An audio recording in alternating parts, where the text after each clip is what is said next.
সকাল সকাল বেরিয়ে রাস্তায় বেরিয়ে উড়িষ্যায় এখন জোর বৃষ্টি শুরু হয়ে গেছে। এই যে দেখতেই পাচ্ছ বৃষ্টি। আমি নখরা স্কোয়ার থেকে আসলাম কটক নিউ বাস স্ট্যান্ড। তো এখানে দেখতে পাচ্ছ জোর বৃষ্টি শুরু হয়ে গেছে। ওই যে সামনে বাস স্ট্যান্ড, ওইখান থেকে বেরিয়ে এসে রোডের সাইডে দাঁড়িয়েছি। এখান থেকে যাব কটক কালেক্টরি অফিস। তো এখন জোর বৃষ্টি, এই যে দেখতেই পাচ্ছ। এখানে এখন দাঁড়িয়ে আছি, দেখি কখন, এই যে দেখতেই পাচ্ছ এখানে এখন দাঁড়িয়ে আছি।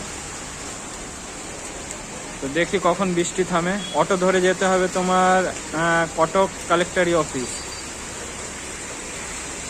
ভালোই বৃষ্টি হচ্ছে, ভোরের দিকে হচ্ছিল অল্প অল্প গুড়ি গুড়ি, এখন জোর শুরু হয়ে গেছে। এই যে দেখো সামনে ওটা